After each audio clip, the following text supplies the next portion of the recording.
Hello, friends. I'm writing and talking a lot today about unconditional love. I don't think there's anything that's more important for all of us to grasp and to use as the bedrock of our lives. So often we relate to God in a transactional way. We do this, we get that. I go to church, I obey the rules, and in return, I get heaven. That's transactionalism. That is not transformationalism.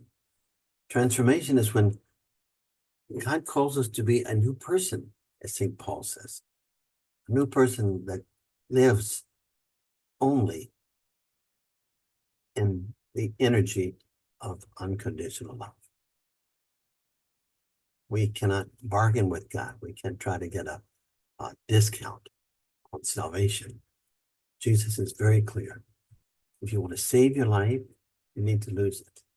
Unless the grain of wheat falls into the ground and dies, it remains just a grain of wheat. This is all talking about the kind of a conflict that's going on between reality and unreality, between the ego and the truth. And often,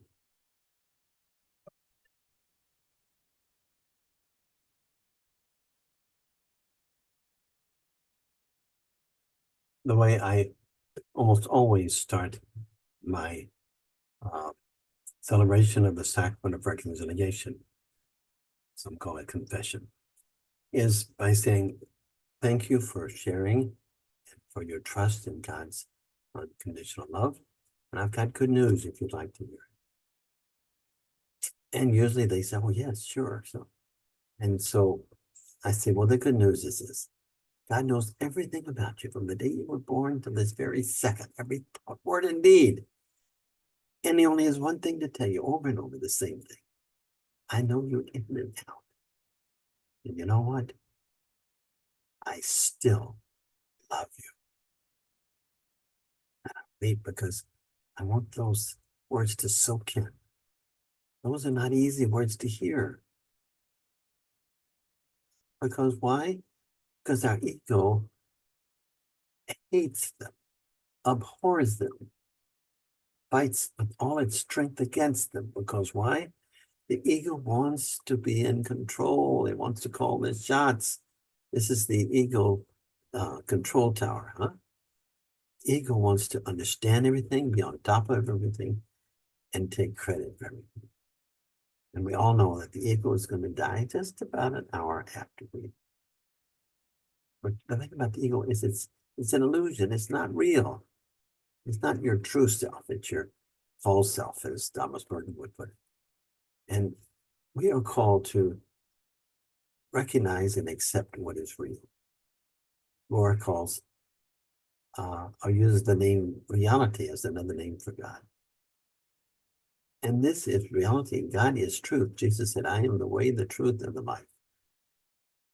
And to the extent that we refuse to accept reality and choose to color it or transform it or change it in some way to meet our particular wants at the moment, we are not living truth.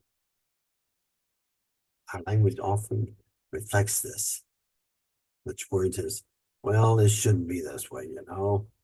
I shouldn't have this illness. I shouldn't have this headache. I shouldn't be broke. My wife should love me more, or whatever it is.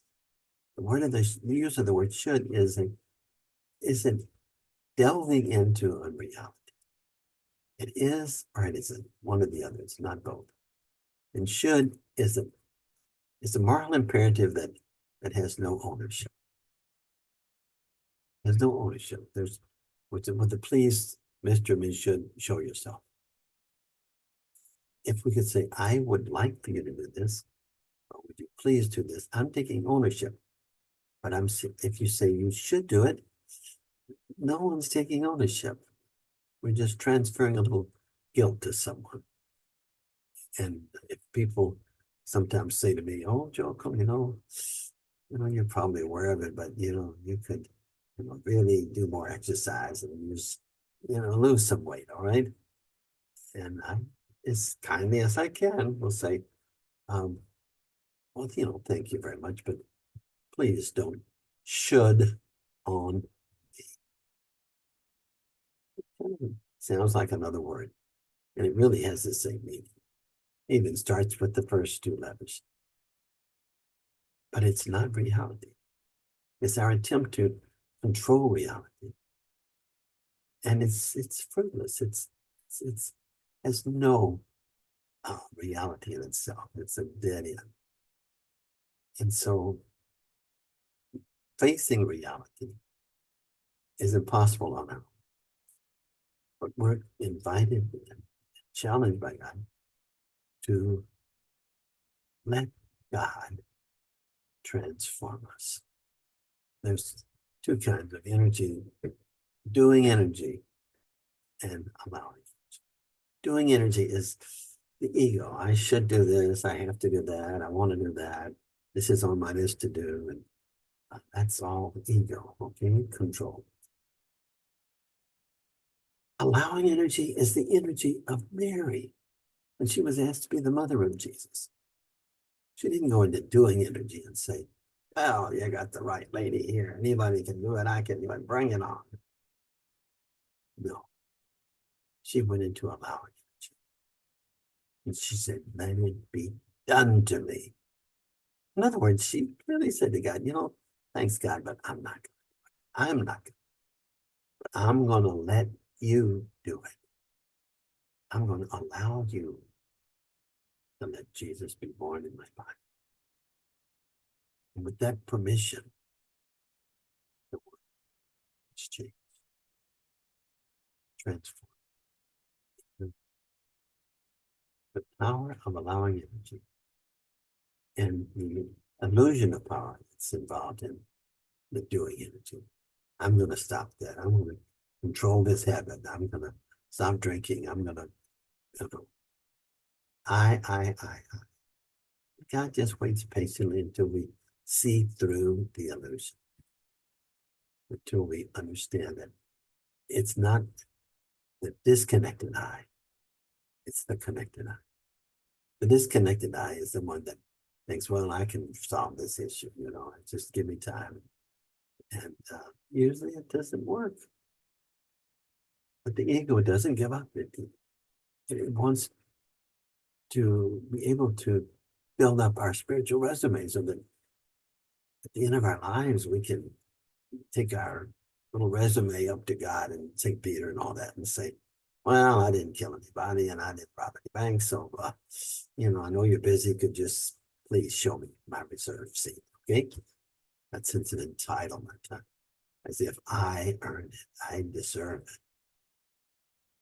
You don't deserve or earn or achieve or merit because it's only God that can do anything good. As the scripture says, we can't even pronounce the word of Jesus on earth. It's God that's doing it through us, with us, in us. And let's be honest, many times in spite of us. So this is a call to wake up to what is real, to embrace it, until ourselves be embraced by God's unconditional love. It takes a long time for the ego to sort of tolerate this kind of language. But the only way we can is by going into the desert, into silence, and just sitting down and taking a sun bath in God's love. Just letting the love of God sink in, just like we put on the beach, taking a sun bath. We don't cause the sun to shine, we let it shine, as the song goes. Let it shine, let it shine, let it shine. It's allowing. What did God say at the beginning, through Genesis? Let there be light. Let there be earth. Let.